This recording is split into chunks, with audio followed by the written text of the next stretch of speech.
सदगुरुदेव भगवान की जय। योग योगेश्वर महापुर रामलाल जी, योग मार्तंड मुल्केश्वर भगवान, हम सभी के प्राणाधार सतगुरु स्वामी देवीदाल जी महाराज जी के चरणों में हम सभी बच्चों का साष्टांग दंडवत प्रणाम स्वीकार हो। आइए प्रभु जी की कृपा करुणा आशीर्वाद से सत्संग आरंभ करते हैं।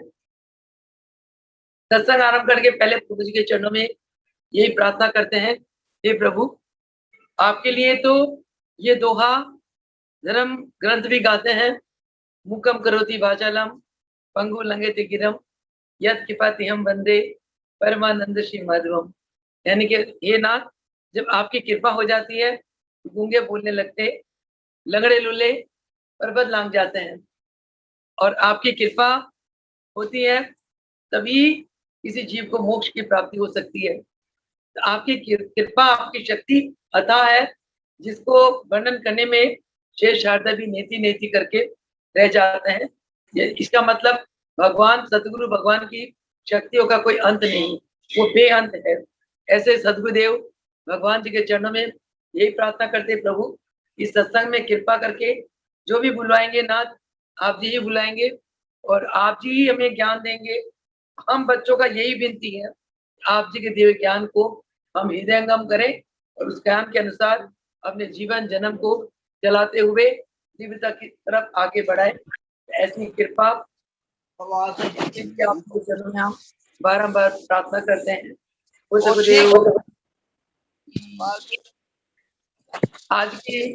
आज का जो सत्संग का विषय है वो महाराज जी की कृपा से बहुत ही सुंदर विषय है।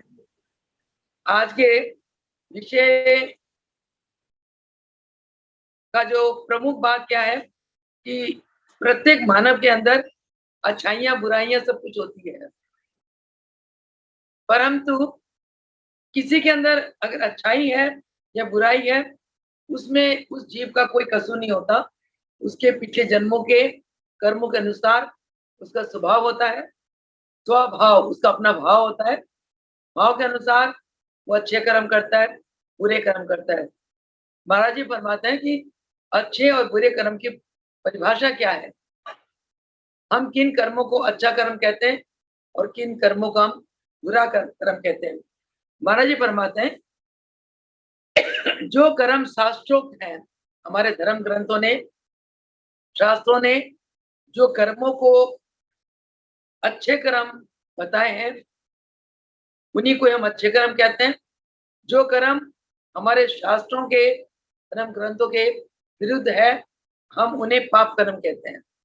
जैसे हमारे धर्म ग्रंथ शास्त्रों में लिखा है, सत्य बोलना, चोरी नहीं करना, झूठ नहीं बोलना, निंदा चुगली नहीं करना, किसी को दुखाना नहीं, मन वचन कर्म से एक रहना और अपने स्वार्थ के पीछे किसी को दुख ना देना, चोरी ना करना, इस प्रकार कला कलेश नहीं करना, मारपीट नहीं करना।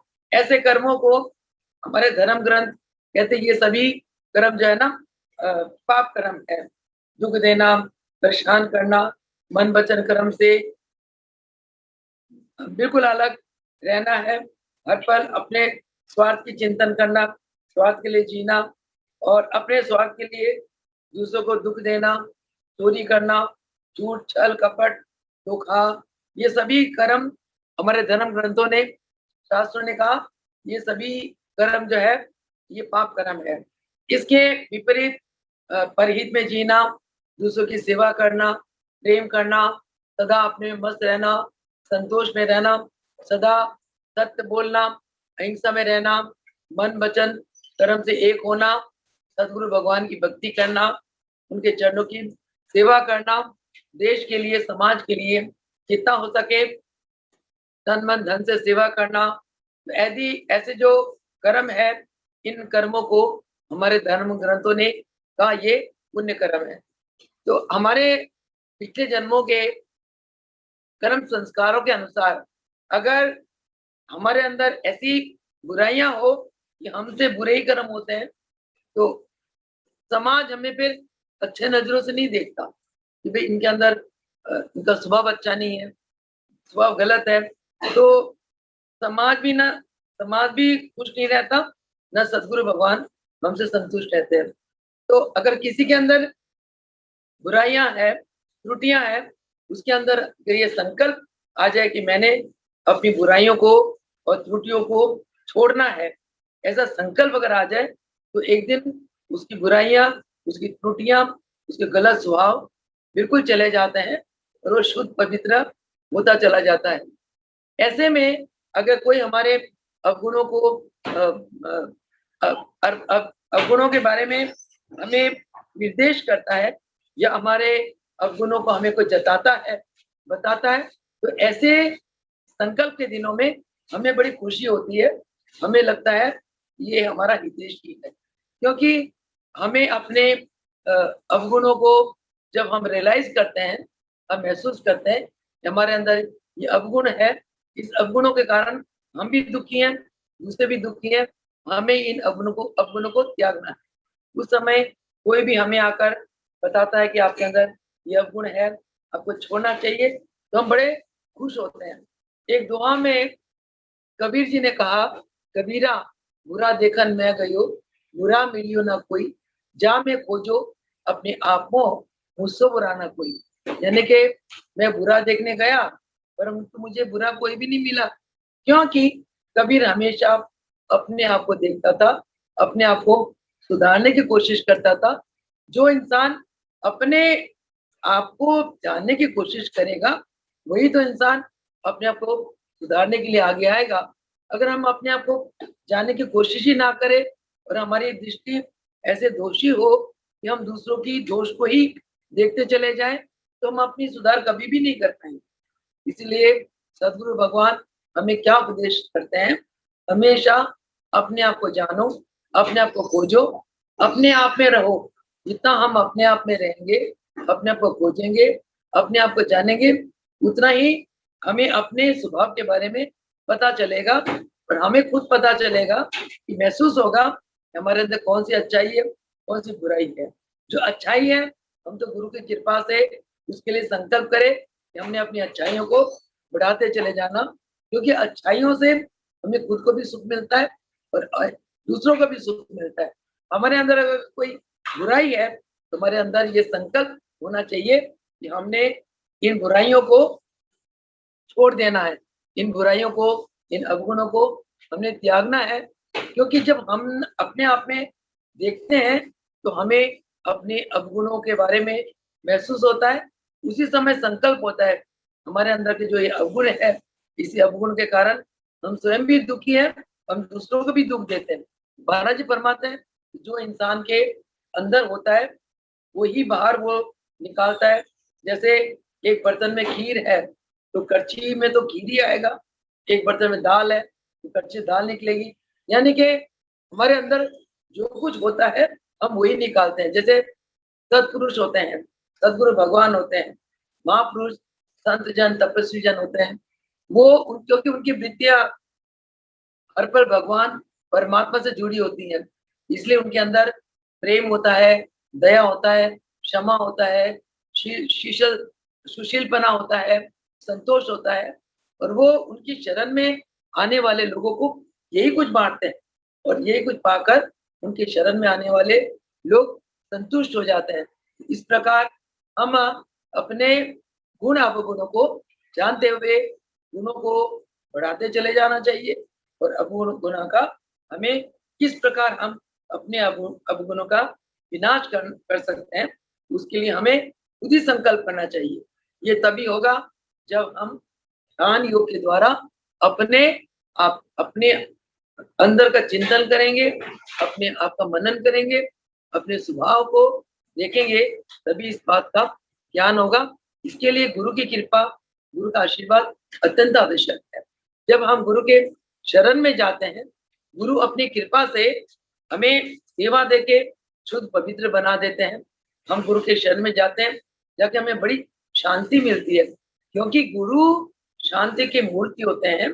गुरु के चारों तरफ दिव्य दैविक तरंगे घूमती है, वो तरंगे हमें छूती हैं और वो शांत तरंगे हमारे अंतःकरण को शांत कर देती है। इसके अलावा गुरु के शरण में जाने से हमारे अंदर के विकार अपने आप धुलते चले जाते हैं।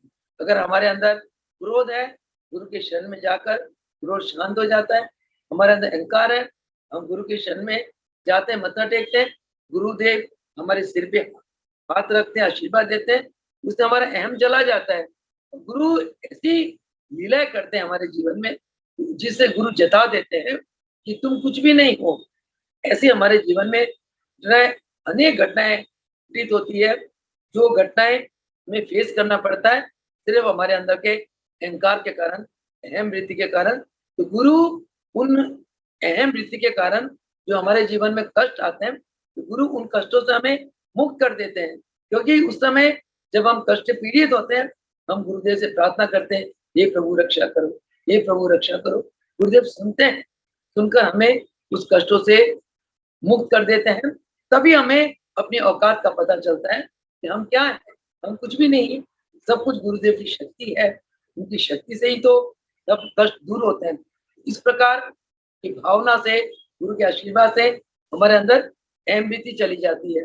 गुरु चरणों में आकर हमें हमारे अंदर जो आसक्ति का भाव है, जिस आसक्ति के कारण हम दुखी होते हैं, क्योंकि आसक्ति के कारण हम संसार की नाशवान चीजों के साथ अटैच हो जाते हैं, उन चीजों को पाना चाहते हैं। जो वो चीजें मिल जाती हैं, थोड़े दिन हम सुखी रहते हैं, जैसे वो चीजें बिछुड़ जाती हैं तो हम दुखी होते हैं। तो क्योंकि नाशवान चीज हमेशा तो रहती नहीं है, नाशवान चीज तो एक दिन उसका विनाश होना ही है। इसीलिए गुरुदेव फरमाते हैं हमें नाशवान चीजों के प्रति आसक्ति नहीं रखना। कल के सत्संग में यही था, यही चैप्टर था कि सच्चा सुख, सच्ची शांति हम कैसे प्राप्त कर सकते हैं। सारे प्रवचन का एक ही भाव था महाराज जी के, हमारे तब यही इशारा था कि तुम नाशवान चीजों के प्रति आसक्ति रखोगे, मोह रखोगे तो दुखी रहोगे। सच्चा सुख, सच्चा आनंद नहीं मिल सकता। अगर अविनाशी वस्तु, वो अविनाशी वस्तु क्या है? हमारी आत्मा, परमात्मा। उस परमात्मा, वो परम प्रिय प्रभु के साथ जब आप आसक्त हो जाओगे, उनके प्रति आपके हृदय में अनुराग आएगा, तो तब आपको चिर शांति और चिर सुख और चिर आनंद की प्राप्ति संभव है।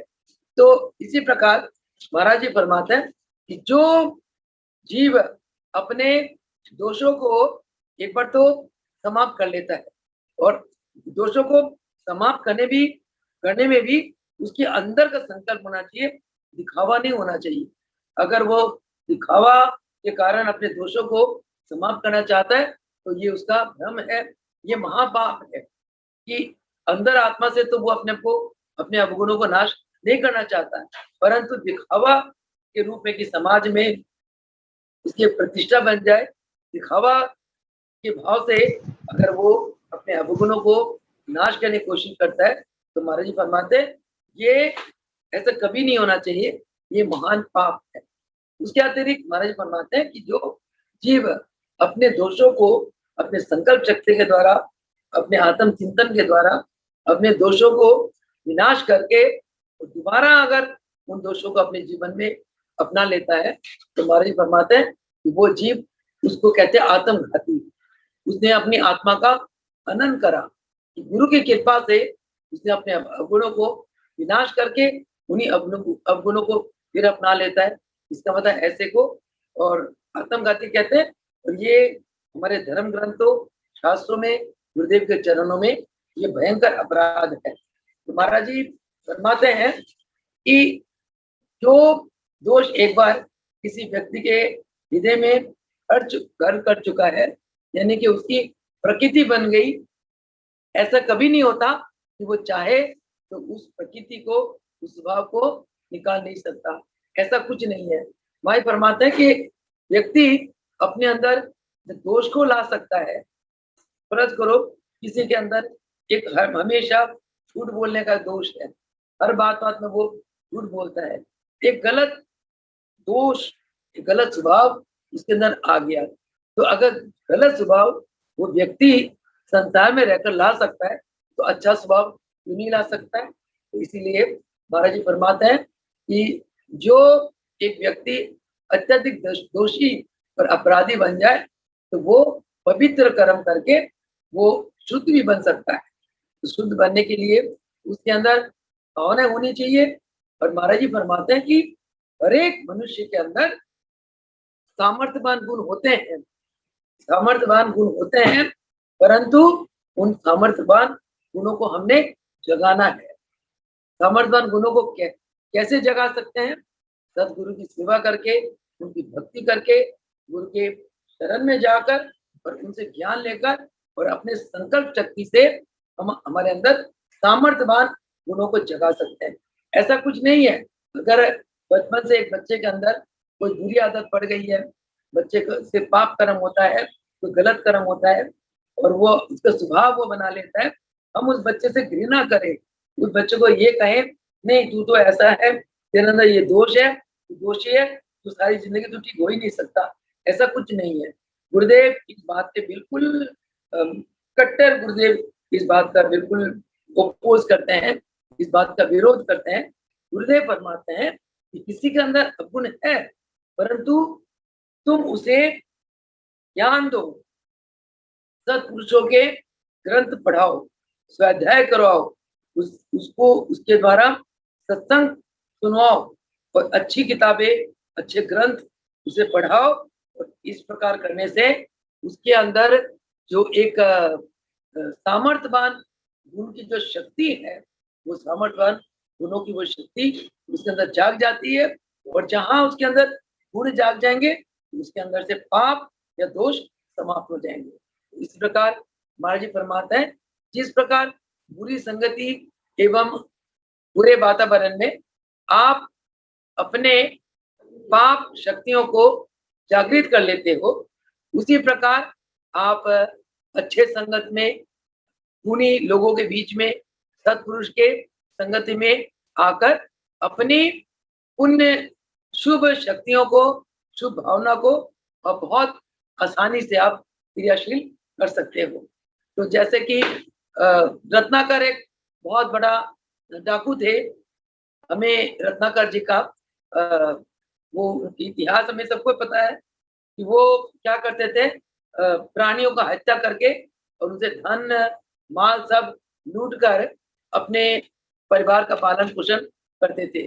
इस प्रकार एक दिन रत्नाकर डाकू वो मार कूट करके अपने घर में आ रहे थे, तो रास्ते में उन्हें नारद मुनि मिले। तो नारद मुनि मिले तो नारद मुनि का भी उन्होंने लूटने लगे मार काट करके। तो नारद मुनि ने ये कहा कि बेटा मुझे मार काट कर लेना, मुझे लूट लेना, और मुझे एक सवाल का जवाब दो। कहते प्रभु क्या? कहते ये जो तुम कर्म करते हो, तुम्हें ये तो पता है ये मार काट करना, किसी को लूटना, हत्या करना, ये तो बहुत बुरा कर्म है, पाप कर्म है, तुम्हें पता है ना इस बात का? कहते हाँ प्रभु पता है, पर मैं अपने परिवार को इसी रास्ते से अपने परिवार को पालता हूँ। तो कहते हैं अच्छा एक काम करो, तुम परिवार वालों के जाके पूछो कि तुम्हारे इस पाप कर्म का जो तुम्हें पाप फल मिलेगा, तो परिवार वाले उस फल में साझेदार होंगे? कहते हाँ मैं चलता हूँ, पूछता हूँ। तो रत्नाकर डाकू गए सबसे पहले अपने पिता, मैं अपने घर के पालन पोषण के लिए आपको रोटी खिलाने के लिए मैं पाप कर्म करता हूँ, तो आप मुझे मेरा इस पाप कर्मों में कर्म में साझेदार होंगे? पिता ने कहा कि नहीं बेटा, मैं क्यों साझेदार होऊंगा, मार काटना तो बहुत पाप काम है, तो फल तो बहुत बुरा फल मिलेगा, मैं तो नहीं साझेदार होता। मेरा तो काम ये कि तू कहाँ से भी कमा करके ला, मुझे तो रोटी खाने से मतलब है, मैं नहीं साझेदार होता। माँ के पास गया, माँ से भी यही जवाब मिला। फिर पत्नी के पास गया, कहता है भाई मेरा तो काम ये सुबह से शाम तक आपकी सेवा, उसके बदौलत आप मुझे रोटी खिलाते हैं, मेरी पालन करते हैं, इसके आगे मेरा और कोई मतलब नहीं आपसे, मैं आपके किसी कर्म में, ऐसे पाप कर्म में मैं तो साझेदार नहीं बनती। तो बेटे के पास गए रत्नाकर डाकू, बेटे ने भी ऐसे जवाब दिया, जब आप मेरे पिता हो, आप मेरे संरक्षक हो, आपका काम है हमारी रक्षा करना, हमें पालना, भोजन कराना, चाहे आप कैसे भी कमा के खिलाओ, पिताजी हमें उस कर्म से क्या मतलब। ऐसी बात सुनकर रत्नाकर डाकू रो पड़े, उठ के रोए और नारद के चरण में पड़ गए। कहते प्रभु मेरा इस कर्म में तो कोई साझा नहीं है, होने का एक ही रास्ता है, श्वास श्वास में राम जप। महाराज जी फरमाते हैं, श्वासा खाली जात है तीन लोक का मूल। एक श्वास में राम का नाम लेने से तीन लोक का मूल की प्राप्ति होती है। क्या कहूँ, कह जात हूँ, कहूँ बजाए ढोल। तो मैं क्या कहूँ, तो मैं तो ढोल बजा बजा के तुम लोगों को सुना रहा हूँ, बोल रहा हूँ कि तुम्हारा शाशा तीन लोग का मूल है, खाली जा रहा है। तो जितने श्वास में तुम नाम जपोगे, उतने तुम्हारे जन्मों के कर्म संस्कार कट जाएंगे। तो वाल्मीकि लता का डाकू को समझ आ गई ये बात। उन्होंने नारद को गुरु बना लिया और गुरु ने ज्ञान दिया। गुरु जब नामदान देते हैं, उस समय दैविक शक्ति उस शिष्य की आत्मा में एंटर कर जाती है। दैविक शक्ति प्रवेश करते ही शिष्य के अंदर के सारे अवगुणों को बुद्धि चली जाती है और उसके स्वभाव में जो पाप कर्म वाले स्वभाव थे, उन स्वभाव का विनाश करके उसको सत्पुरुष बनाती चली जाती है। दैविक शक्तियां, शिष्य जितना ही श्वासों में प्राणों में जाप करता है, यानी कि मन को प्राणों में लय कर देता है और उसका प्राण अपने उसके सत्स्वरूप में लय हो जाता है, उसी समय शिष्य के जन्म जन्मांतरों के कर्म संस्कार एकदम खुल जाते हैं। वो पुण्यात्मा पवित्र आत्मा बन जाता है। इस प्रकार नारद ऋषि से नामदान प्राप्त करके और लग गए रत्ना का डाकू भगवान का भजन करने, राम का भजन करने। भजन करते करते करते करते सिर से ऊपर उनके सिर से लेकर रत्नाकर डाकू के सिर से लेकर पैर तक मिट्टी का ढेर बन गया। उसको बाल्मीक कहते हैं, बाल्मीक। पूरे सिर से लेकर सारा शरीर से आंखें चमक रही थी। तो इतने में भगवान प्रकट हुए, भगवान ने स्पर्श करा उनको, रत्नाकर डाकू के सिर को। उसी समय ऐसा मिट्टी के वो सब ढेर झड़ गए और वो शुद्ध पवित्र कंचन की तरह की काया बन गई। उस समय वो ऋषि रूप से प्रकट हुए और उनका नाम रत्नाकर डाकू से वाल्मीकि ऋषि रखा गया। और आज भी पूरे संसार में वाल्मीकि ऋषि का जो नाम है, चांद सितारों की तरह चमक रहा है। जब तक ये संसार रहेगा, तब तक वाल्मीकि ऋषि का नाम चमकता रहेगा। यानी कि किस प्रकार रत्नाकर डाकू के अंदर वैराग हुआ, वैराग होते ही उन्होंने अपने पाप कर्मों का त्याग दिया, गुरु के शरण में आए और गुरु के शरण में आकर और उन्होंने गुरु की कृपा से जो गुरु की आज्ञा का पालन करा, पालन करते वो एक डाकू से बहुत बड़े ऋषि बन गए। उसी प्रकार ईरान में एक प्रसिद्ध फकीर हुए जिनका नाम शेख सादी साहब। ईरान में एक सुप्रसिद्ध फकीर हुए जिनका नाम शेख सादी साहब। उन्होंने एक बच्चा, एक लुटेरा जो बचपन से ही लूटता था, बहुत जबरदस्त लूटता था और सबको बहुत दुख देता था, तो उस लुटेरे को ऐसा उन्होंने ध्यान दिया कि उसके अंदर लूट मार करने की प्रति उसके अंदर घृणा हो गई और उसके बाद उसने लूट मार त्याग करके लोगों का भला करने लगा और भलाई में अपना जीवन बिताता रहा। उसी प्रकार मैंने देखा हमारे महाराज के चरणों में एक व्यक्ति आया, तो उसकी पत्नी बहुत रोई कि महाराज जी मेरे पति पे कृपा करो।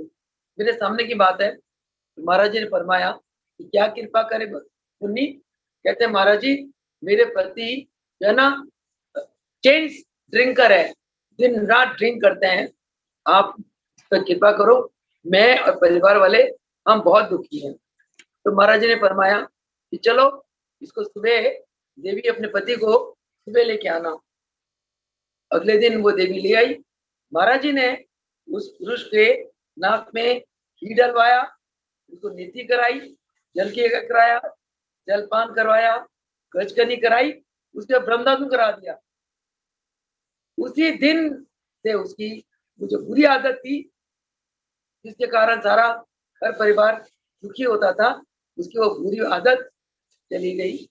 इसके अलावा और भी मैंने बहुत देखा, एक बंदा बहुत चेन स्मोकर था और महाराज के चरणों में आकर महाराज के आशीर्वाद से उसने वो स्मोक करना बंद हो गया।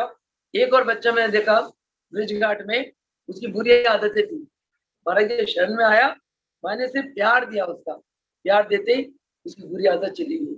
यानी कि बुरी आदत को हटाने के लिए हमें सत्य पुरुष के संगति अत्यंत आवश्यक है। तो महाराज जी आगे फरमाते हैं कि जब हमारे जीवन में हमसे गलतियां हो जाती हैं, कोई त्रुटियां हो जाती है, हमसे अपराध हो जाता है, तो हमें उसके लिए अवश्य दुख मानना चाहिए और उसके लिए पश्चाताप करना चाहिए।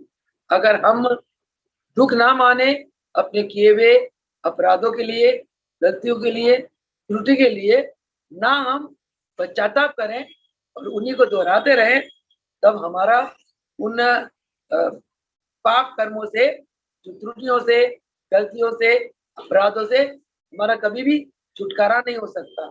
इसलिए महाराज फरमाते, बड़े से बड़े पापी एवं अधिकारी के लिए, अपराधी के लिए सुधार का मार्ग सदा खुला हुआ है।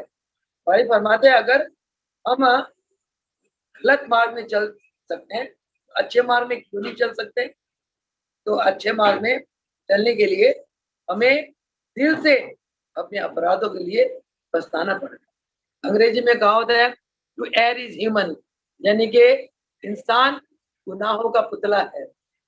गुनाह इंसान से हो जाता है, परंतु अगर वो किए हुए गुनाह के ऊपर पश्चाताप करे, दुख मनाए और आगे के लिए संकल्प करे, हे प्रभु कृपा करो, ऐसी कृपा करो कि आगे के लिए हमसे ये अपराध ना हो, गुनाह ना हो, तो प्रभु जी अपराध माफ कर देते हैं। ऐसा कुछ नहीं है कि अगर हमने गुनाह कर लिया तो हम आजीवन जन्म जन्मांतरों तक गुनाही बने रहेंगे। गुनाह हो गया कोई बात नहीं, उसके लिए हम दुख मनाए, दिल में पश्चाताप करें, गुरुदेव के चरण प्रार्थना करें, हे प्रभु बख्शो। हम कहते हैं ना, प्रभु बख्शो, कृपा करो, ना दया करो, जाने अनजाने हमसे कोई गलती हो गई, माफ करो, हे प्रभु ऐसी बुद्धि दो, ऐसी निर्मल बुद्धि दो, सद्बुद्धि दो और निष्कामी बुद्धि दो, निर्मल मन दो, जिससे कि ऐसा अपराध हम आगे के लिए कभी ना करें। हमारे कहते हैं अपराध को पश्चाताप करने के लिए, अपराध को दोबारा ना करने के लिए कई बार क्या होता है, कई लोग हमारे इस रास्ते में सहायक भी होते हैं। जैसे बच्चों के लिए माँ बाप सहायक होते हैं, कई यार दोस्तों के लिए यार दोस्त भी सहायक हो जाते हैं। कई बार क्या होता है कि समाज के लोग, अगर हम अपने अपराधों को के लिए पश्चाताप करें, दुख मनाए और आगे के लिए अपराध ना करने के लिए हम चेष्टा करें, कई बार क्या होता है कि संसार के लोग इस चेष्टा में बहुत बाधक होते हैं। वो हमें अधम मानते हुए, पापी मानते हुए हमें बड़ा एक आघात पहुंचाते हैं। तो महाराज फरमाते हैं हमें फिर भी संसार के लोगों से डरना नहीं है। सत्कर्म करने के लिए, अपनी कमजोरी को दूर करने के लिए, अपने अपने अपने संकल्प को, जो सत्कर्म के लिए हमने संकल्प लिया, उस संकल्प में हमें कभी अपने आप को कमजोर नहीं मानना है। समाज चाहे कुछ कहे, हमने हमारे फरमाते उसकी परवाह नहीं करना। कहते हैं कि जबकि दुराचारी, स्थायी एवं पवित्र पतित व्यक्ति समाज और संसार की कोई परवाह नहीं करता, किसी के कुछ भी कहने से नहीं डरता, नहीं अपने पाप आचरण से बाज आता है, तो फिर ऐसा क्यों नहीं हो सकता कि जो इंसान स्वयं सतमार्ग में जाना चाहता है, वो क्यों नहीं सतमार्ग में चल सकता है? तो सतमार्ग में चलना तो एक बहुत उच्च कोटि का पवित्र ये कर्म है। तो जो अपने आप को निर्मल और पवित्र बनाना चाहता है दिल से, और जो ये चाहता है कि जिसकी आकांक्षा ऐसी है मैं खूब महान बनूं, खूब दिव्य बनूं, तो उसे सन मार्ग में आगे बढ़ने के लिए दुनिया का परवाह नहीं करना चाहिए। दुनिया कुछ भी कहे, दुनिया तो कुछ कहेगी, तो इसीलिए हमने केवल सतगुरु को अपने दृष्टि के सामने रखते हुए, क्योंकि गुरु और भगवान ये ऐसे शरण है जिन शरण में जाके सारे अपराधियों का अपराध क्षमा हो जाता है। हमने मनुष्य जन्म पाया, इसके पहले पता नहीं कितने जन्म हुए कि जन्म में हमसे कौन सा जाने अनजाने कौन सा अपराध हो गया, कौन सा गलत कर्म हो गया, तो उन अपराधों का, उन गलत कर्मों का हमें जन्म में भुगतान करना पड़ता है। परंतु यद्यपि हम भगवान के शरण में चले और गुरु के शरण में चले जाए तो वो हमें क्षमा कर देते हैं, क्योंकि गुरु और भगवान ये क्षमा के सागर है। प्रत्येक पापी एवं अपराधी के लिए यह द्वार उसी प्रकार खुला है जैसे कि सत्पुरुषों के लिए ये द्वार खुला है। और जो भी गुरु के शरण में जाता है, गुरु उसके अवगुणों को नहीं देखते, उसके दोषों को नहीं देखते हैं, और ना देखते हुए उन्हें क्षमा कर देते हैं। गुरु के लिए सत्पुरुष और पापी पुरुष एक ही बात है, इसलिए वो गुरु है, इसलिए भगवान है। वो कभी भी अपने वो शरणागत पालक होते हैं। तो इसीलिए बड़ा से बड़ा पापी, बड़ा से बड़ा अपराधी जो गुरु के शरण में चला जाता है वो पवित्र बन जाता है, वो धर्मात्मा बन जाता है। और हमारे गुरु का द्वारा तो योगी गुरु का द्वारा है। एक भगत ने, सतपाल जी वहाँ के है जगाती के भगत है, हमारे के चरणों में एक भजन गाते थे, आते आते योग में विचार बदल जाते, विचार बदल जाते हैं, आहार बदल जाते हैं और लोगों के व्यवहार बदल जाते हैं। ये कैसे बदलते? क्योंकि योगी गुरु की योग की शक्ति ही ऐसी है। मैं देखती हूँ जो भगत हमारे के चरणों से बहुत अथाह अंतरात्मा से जुड़े हुए सभी भगत बहुत ही पवित्र है, बहुत ही प्रेमी है, बहुत ही शुद्ध है। और क्योंकि महाराज जी के चरणों में आते ही महाराज जी उन्हें सेवा देते हैं, सेवा देकर उनके अंतःकरण को, अंतरात्मा को महाराज जी धो देते हैं, उनके अंदर के सारे विकारों को महाराज जी सेवा, आशीर्वाद, प्रसाद और स्पर्श के साथ उनके विकारों को धो देते हैं। सदगुरु भगवान एक ऐसी शक्ति के मालिक है जिनके लिए न कोई भला, न बुरा, न अपना, न पराया, उनके लिए सब बराबर, उनकी नियम।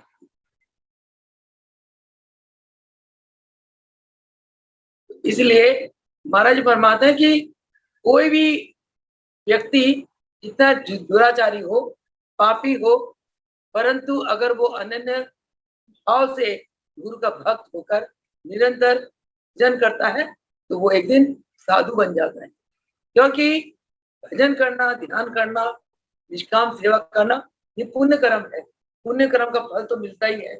और महाराज जी फरमाते थे कि अगर तुमने जन्म जन्मांतरों के पाप कर्मों को होना है तो निष्काम सेवा करो। इसलिए महाराज जी ने हमें योग जैसा इतना उच्च कोटि की विद्या सिखाई, तो यह आदेश दिया, आज्ञा दिए कि बेटा अपने जीवन में कोई भी दुखी तुम्हें मिले, तुम योग के द्वारा उसको सुख पहुंचाओ, उसके कष्ट दूर करो। इस प्रकार के पुण्य कर्म से तुम्हारे जन्म जन्मांतरों के कष्ट सब समाप्त हो जाएंगे। हमारे फरमाते हैं कि कर्म चाहे प्रकट में कैसा ही हो, परंतु फल उसको उसके कर्म के अनुसार जरूर मिलता है।